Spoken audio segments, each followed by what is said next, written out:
से समस्या का समाधान नहीं होता। ये सब प्रभु की लीला है। संतान देना और न देना, दे करके फिर छीन लेना, ये भगवान की महिमा है। हमारे तुम्हारे हाथ की बात नहीं है। बोले महाराज उत्तान सर।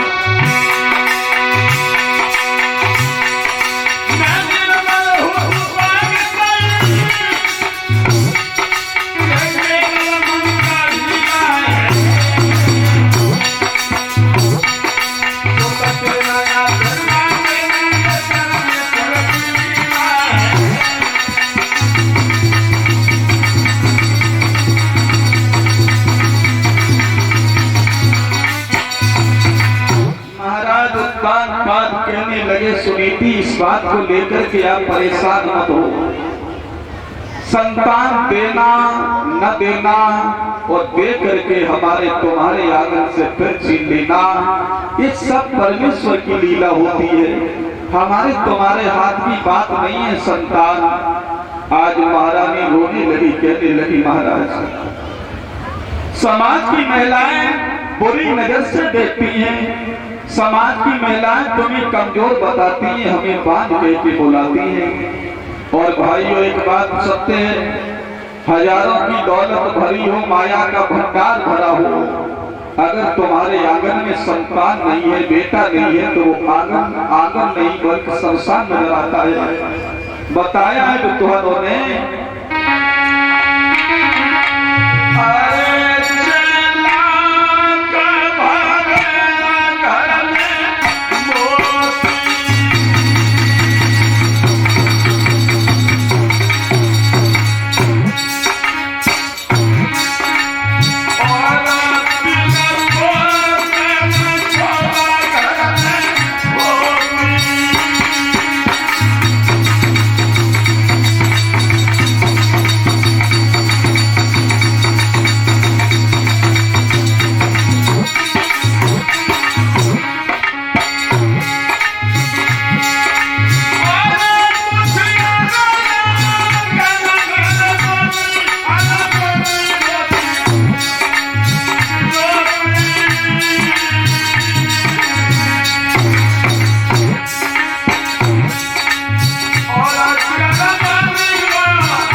कहने लगी प्राणनाथ, मेरी एक इच्छा है, वो मैं आपके सामने कहना चाहती हूँ।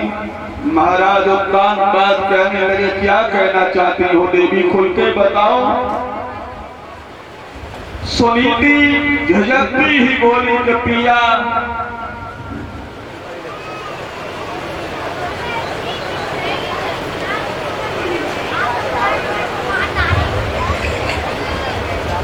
एक सूचना है भैया, कमेटी की तरफ से एक सूचना है कि ग्राम जयमतपुर की जितनी भी शादीशुदा बहनें हैं उन सभी का निमंत्रण है और ये जिम्मेदारी उनके माता पिता की है।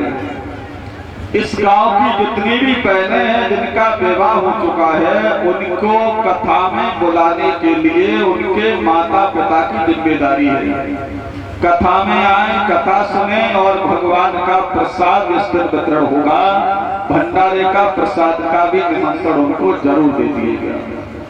ये कमेटी की तरफ से भैया ये जिम्मेदारी उनके माता पिता की, अपनी अपनी बेटियों को भगवान की कथा में निमंत्रण भेजो या फोन करो, उन्हें भगवान की कथा में बुलाओ और भंडारे का भी निमंत्रण है, कथा सुनने का भी निमंत्रण है। ये कमेटी की तरफ से भैया ये नियम बनाया गया है। अब जिम्मेदारी तुम्हारी, अपनी सभी बहनों को और बेटियों को भगवान की कथा का निमंत्रण दें, कथा सुने और भंडारे का प्रसाद ग्रहण करें। उधर महारानी सुनीति कहने लगी, पिया मैं आपसे एक निवेदन करना चाहती हूँ। महाराज बात कहने लगे, क्या कहना चाहती हो देवी। सुनीति कहने लगी है, पिया मैं ये कहना चाहती हूँ कि आप अपना दूसरा विवाह कर लो तो अच्छा रहेगा। उत्तान बात कहने लगी, क्यों, ये बात तुम्हारे मुंह से शोभा नहीं देती सुनीति। ये बात मैं अपने मुंह से कहता तो अच्छा रहता, तुम्हारे मुंह से शादी की बात, और एक औरत कभी नहीं चाहेगी कि मेरे पिया का दूसरा विवाह हो। कोई स्त्री ऐसी है जो अपने मुंह से अपने पति से ये कह दे कि तुम अपनी दूसरी शादी कर लो। कभी कोई औरत नहीं कहती कि सौत मेरे आंगन में आ जाए। महाराज उत्तान बात समझा के कहने लगे, ये बात मत कहो, क्योंकि सौतिया कहा बहुत बुरा होता है। औरत भूखी रह लेगी, गरीबी सहन कर लेगी, बीमारी सहन कर लेगी, लेकिन सौत को बर्दाश्त कभी नहीं कर सकती एक स्त्री। लेकिन महारानी सुनीति कहने लगी, पिया आप अपना दूसरा विवाह कर लो, मैं तुम्हारे वंश की रक्षा के लिए तुम्हारा विवाह करवाना चाह रही हूँ। क्योंकि दूसरा विवाह हो जाएगा तुम्हारा वंश चल जाएगा और निर्वंशी का जो कलंक तुम्हारे और मेरे ऊपर लगाए वो छूट जाएगा। महाराज उत्तान बात कहने लगे, पागल मत बनो, अगर दूसरी पत्नी सागर में आ गई तो घर की आबादी हो जाएगी, हमारे तुम्हारे जीवन की बर्बादी हो जाएगी। सौतिया कहा बहुत बुरा होता है। लेकिन महारानी सुनीति कहने लगी, पिया मैं गंगा यमुना की तरह जोड़ी बन करके जीवन गुजार दूंगी, जो भी मुसीबत आएंगी वो मैं सब उठा लूंगी, लेकिन आप अपना दूसरा विवाह कर लीजिएगा। महाराज उत्तान बात कहने लगे, ऐसा मत सोचो जो दूसरा विवाह करना पड़े। अगर प्रभु की इच्छा होगी तो तुम्हारे उधर से कोई संतान पैदा हो जाएगी, और दूसरी शादी करके अगर हम ले आए उसके भी कोई संतान पैदा ना भई तब क्या करोगे। सुनीति कहने लगी, ऐसा मत सोचो महाराज, आप अपना दूसरा विवाह कर लो। मैं विषय वासना की इच्छा के लिए तुम्हारा विवाह नहीं करवा रही पिया, केवल तुम्हारे अपने वंश की रक्षा के लिए दूसरा विवाह करवाना चाहती हूँ। और ये बात भाई बहनों सत्य है, अगर पहली पत्नी के अगर कोई संतान पैदा न हो और वंश अगर चलाना हो तो दूसरी संतान, दूसरी शादी इंसान को करना उचित माना गया है। महाराज उत्तान पाद ने बहुत समझाया लेकिन सुनीति नहीं मानी। त्रिया हट, ताल हट और राज हट, ये हटें ऐसी हैं कि मनवा की छोड़ दी। महाराज उत्तान पाद समझा के बोले हैं कि देवी एक मेरी बात सुनो। क्या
बताया, लेकिन सुनीति नहीं मानी। वो कहने लगी, महाराज मेरी कोख पर पत्थर पड़ गया है, मेरी कोख से अब संतान पैदा नहीं होगी। बुढ़ापे पर हमारी तुम्हारी अर्थी को कन्या देने वाला कौन होगा? इसलिए पिया दूसरा विवाह जरूर करो। आज सुनीति नहीं मानी। महाराज उत्तानपाद के पीछे बात को पकड़ के रह गए। महाराज उत्तानपाद ने अपने महामंत्री को बुलाया। सलाह मशवरा करने के बाद उत्तानपाद ने अपने दूसरे विवाह की तैयारियां शुरू कर दी। पूरी अयोध्या नगरी को सजवाया गया, बंधनबारी लगाई गई। महिलाएं बातें करती हैं कि राजा बुढ़ापे पे दूसरा विवाह कर रहा है। स्त्रियां जल भरने जब जाती हैं कुआं पर तो बातें करती हैं कि राजा दूसरों ब्याह करवे जाए रहो। एक कान लगी राजा है वो 2 का 10 ब्याह कर ले, बगी कमी तो बतू है ना। एक कान लगी ब्याह करना हो तो 10 साल पहले कर ले तो बढ़िया रहा, तो बुढ़ापे पे ब्याह करवे जाए रहो। आज भाई बहनों महिलाएं बातें कर रही हैं महाराज उत्तानपाद के बारे में। उधर उत्तानपाद में सुरचब देश के रहने वाले महाराज जो सुरच है, उनकी बेटी का नाम था सुरची। उसके साथ में अपना दूसरा विवाह तय कर लिया। बारात लेकर के गए हैं, शाम को द्वारा 4 होता है। सुबह दुल्हन बना करके सुरची को डोली में बैठाया। उधर श्री सुखदेव जी समझाते हैं महाराज परीक्षित को कि महाराज उत्तानपाद दूसरा विवाह करके जिस समय अयोध्या के लिए आए हैं, अयोध्या में खुशी मनाई जा रही है। घर घर में गीत गाए जा रहे हैं, मंगल गान हो रहा है। हुआ ये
सुनीति को जब ये मालूम पड़ा कि हमारे पिया दूसरा विवाह करके लौट के आ गए, तुरंत दासियों से कहा कि जाओ सम्मान पूर्वक हमारी छोटी बहन को डोली से उतरवा के महलों में लेके आओ।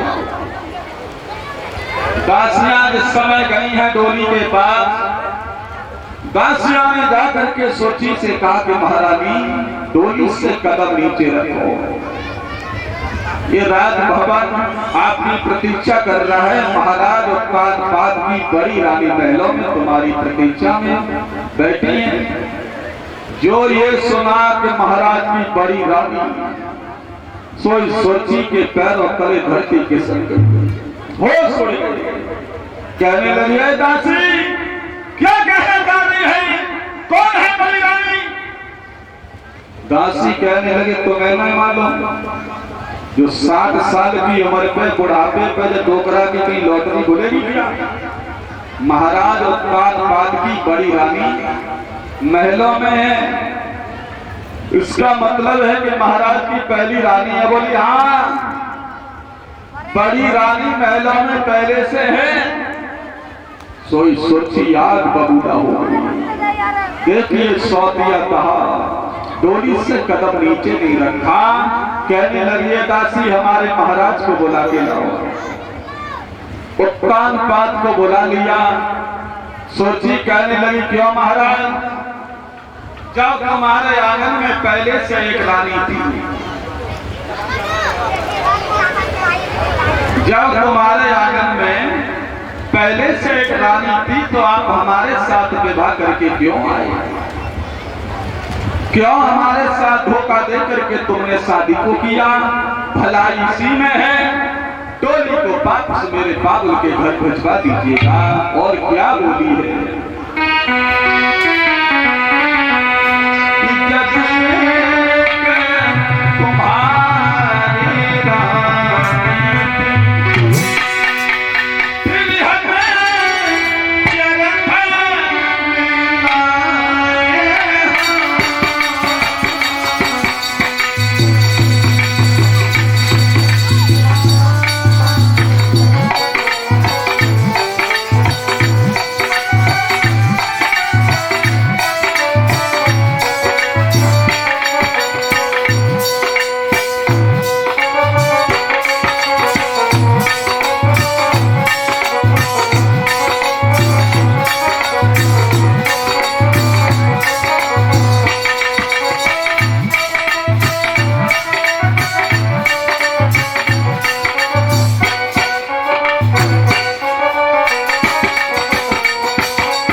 तुम्हारे आंगन में पहले से एक रानी है, क्यों मेरे साथ तुमने धोखा किया, क्यों विवाह किया? और क्या बोली?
अगर मुझे इस महल में रखना चाहते हो तो पहले सौत को घर से बाहर निकाल दीजिएगा, उसके बाद में डोली से कदम नीचे रखूंगा।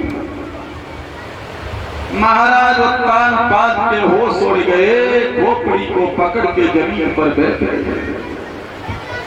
सोचने लगे हो गया बनता ढाल।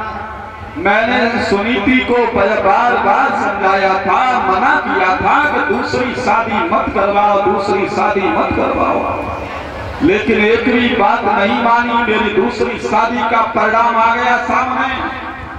अब क्या होगा? उधर महलों में सुनीति को जब ये मालूम हुआ कि सुरची डोली से कदम नीचे नहीं रख रही, तुरंत ही उसने सोने के थाल में आरती को सजाया, डोली के पास में गई, कहने लगी है बहन, ये राजभवन तुम्हारी प्रतीक्षा कर रहा है, आप महारानी बनकर के रहना, डोली से कदम नीचे रखो, मैं नौकरानी बन के जीवन गुजार दूंगी। आगे बढ़कर के सुरची ने सुनीति के गाल पर ताश मार दिया।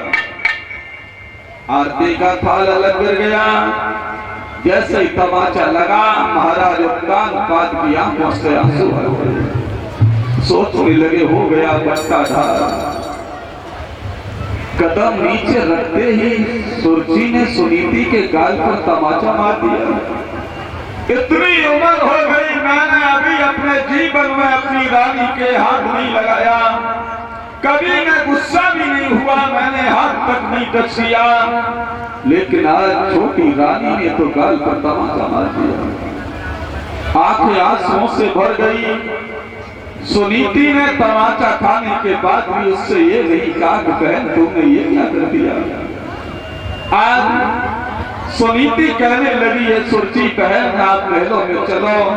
महलों में पहुंचने के बाद सुरजी ने महाराज उत्तानपाद को बुलाया और कहा कि सुनो महाराज, या तो ये रहेगी इस महल में या फिर मैं रहूंगी, साथ साथ हम दोनों नहीं रह सकते। आगे बढ़ करके भाई बहनों सुनीति कहने लगी बहन सुरजी माफ करना, मैंने अपनी इच्छा से अपने पिया का दूसरा विवाह करवाया था। मैं दासी बन करके तेरे आंगन में जीवन गुजार लूंगी। तेरे जब कोई बालक पैदा होगा मैं उसे खिलाती रहूंगी, तेरे पैर दबाती रहूंगी, तेरा काम करती रहूंगी, तेरे भोजन बनाती रहूंगी, तेरे पैर दबाती रहूंगी, तेरे कपड़ा धोती रहूंगी। बहन मुझे इस महलों से बाहर मत जाने दो। सुरजी कहने लगी देख लो महाराज, ये बूढ़ी बिल्ली भगत में बन करके चिड़ियाघर में रहना चाहती है, इसके तो कोई संतान पैदा हुई नहीं, ये क्या जाने माँ की ममता क्या होती है। और भाग्यवश अगर हमारे संतान पैदा होगी तो ये अभागन हो सकता है, उसका गला दबा के मार देगी या जहर दे के मार देगी। इसलिए महाराज मैं इस महलों में नहीं रहने दूंगी। और क्या बोली है महाराज, मेरी बात सुनो, खैर तुम्हारी भी नहीं रहेगी अगर ये महलों में रहेगी। क्या बोली है सुरजी, रोटी के संग सब्जी ना दूंगी भोले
सोची ऐसा मत कहो, वो भी हमारी बड़ी रानी है, तुम भी मेरी छोटी रानी हो।